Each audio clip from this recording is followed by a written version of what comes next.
Passe à l'action déjà, essayer de trouver un partenaire. Deuxième chose, alors je sais, je me répète, mais forcément c'est un peu un résumé de ce qu'on disait, c'est vraiment écouter des gens qui vous inspirent. Lesintelligences.com, votre extracteur de connaissances.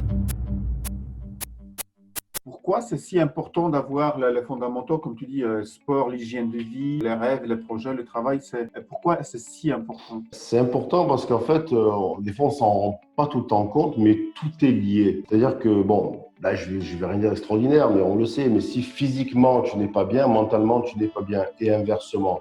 Je sais pas, même si dans ton travail, par exemple, tu te sens aussi à l'aise, mais qu'en même temps tu ne réalises pas tes rêves, tes projets, ben, tu vas mal te sentir. C'est un peu un espèce de cercle vicieux qu'on peut transformer en cercle vertueux.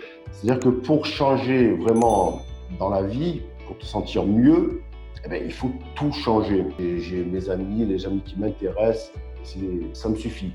Alors, ce que je voulais dire quand je parle de ça, c'est que des fois, beaucoup de gens, par peur de la solitude, ce qui est dommage, s'entourent de gens qui finalement ne leur apportent rien ou ne les intéressent pas. Sur ce point, je voudrais être clair, c'est que franchement, il vaut mieux se limiter dans le nom de ces interactions sociales, mais avoir des gens vraiment qui t'apportent quelque chose, avec qui tu peux te confier et qui t'écoutent, c'est important. Des gens qui t'écoutent et avec qui tu partages des passions, des intérêts. Ça peut être politique, ça peut être culturel, peu importe, mais il faut partager quelque chose. Donc, ce que je dis dans mon livre, c'est notamment d'éliminer les gens toxiques. Bon, c'est un peu un mot à la mode, mais toxiques dans le sens qui ne t'apportent rien et avec qui tu par défaut.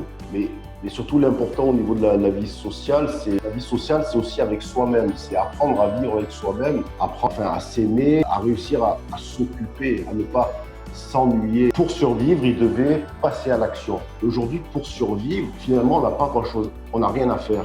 Tu te rends compte que même quelqu'un qui va être au chômage ou avec le RMI en France, ben finalement, il aura quand même de quoi manger, il aura qu'à ouvrir le frigo, aller au supermarché, ouvrir l'eau, ça coule. Tu vois, tout est déjà acquis.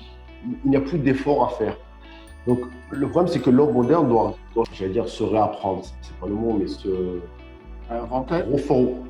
Exactement, voilà. Se réinventer, parce que tous les besoins primaires pour lesquels nos ancêtres se battaient et qui occupaient quasiment 100% de leur journée, leur objectif, c'était survivre et manger, dormir à l'abri, être en sécurité, c'est tout. Mais nous, tout ça, on l'a déjà, c'est acquis. Ensuite, tu découpes, tu écris les tâches concrètes, vraiment concrètes, que tu dois mettre en place pour arriver à cet objectif.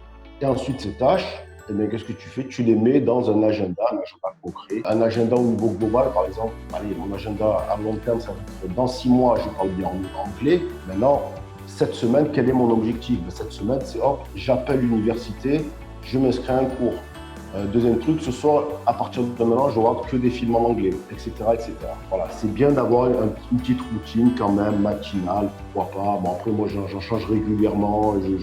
J'avoue que je suis pas vraiment super autodiscipliné dans ça, mais c'est plus un état d'esprit. L'état d'esprit, il vient dans la pratique.